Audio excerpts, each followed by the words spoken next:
नमस्ते बच्चों। आज हम लोग नैतिक शिक्षा का पाठ पहला प्रार्थना का प्रश्नोत्तर देखेंगे। इस प्रार्थना को हम लोग पढ़ चुके हैं और उम्मीद है कि आप लोग याद भी किए होंगे, पढ़े भी होंगे। तो इसका पहला प्रश्न आइए देखते हैं क्या है। सुखी बसे संसार सब, इस गीत में किस अभिलाषा को पूरी करने की प्रार्थना की गई है। तो सुखी बसे संसार सब प्रार्थना में इस अभिलाषा को पूरी करने की बात भगवान से की गई है कि हे ईश्वर, हे भगवान, इस संसार में सभी लोग सुखी रहें, कोई दुखी नहीं हो। दूसरा है दूध पूत धन धान्य से कौन वंचित न रहे। तो इसका उत्तर होगा कि दूध पूत धन धान्य से कोई वंचित नहीं रहे। हे ईश्वर, सबके पास विद्या बुद्धि तेज और बल देना, आपसे यही मेरी प्रार्थना है, यही मेरी अभिलाषा है। तीसरा प्रश्न है, इस गीत में मन को किस पदार्थ से कोसों दूर भागने की प्रार्थना की गई है। तो इसका उत्तर होगा कि इस गीत में मन को राग द्वेष से कोसों दूर भागने की प्रार्थना की गई है, जैसा कि हम लोग कविता में भी पढ़ चुके हैं और इसमें आपको याद होगा तो आपको पता होगा। उसके बाद है प्रश्न नंबर 4, हम किस चीज़ से बचने के लिए दयालु परमात्मा की दया चाहते हैं। तो इसका उत्तर है हम पाप से बचने के लिए दयालु परमात्मा की दया चाहते हैं, है ना।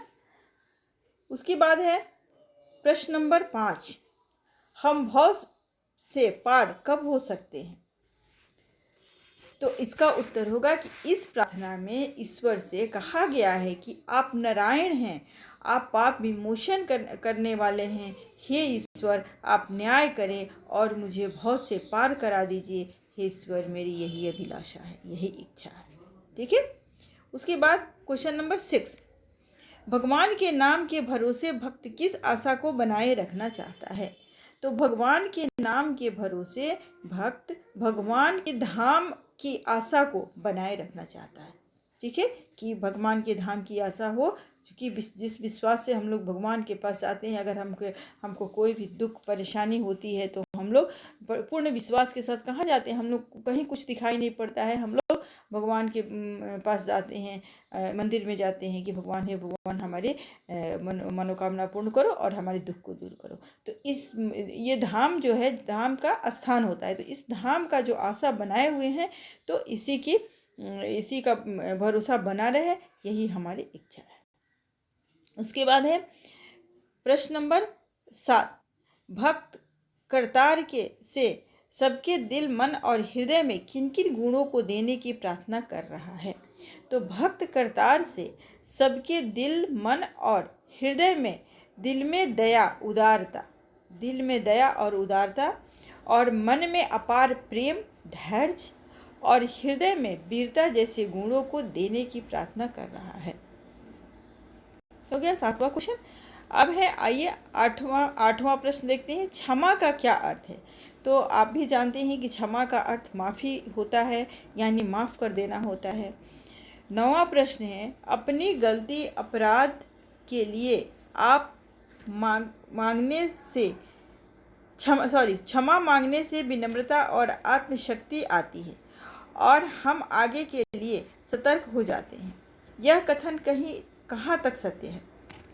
शुद्ध उत्तर पर सही का निशान लगाना है।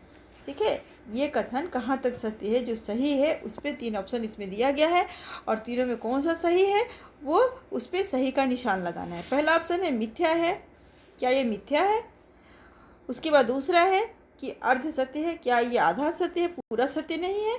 और तीसरा है पूर्ण सत्य है, क्या पूरा सत्य है। तो ये क्या होगा, पूरा सत्य है, यानी पूर्ण सत्य है। यही सही इसका निशान होगा, सही प्रश्न होगा और इसी पे सही का निशान आप लोग लगाएंगे।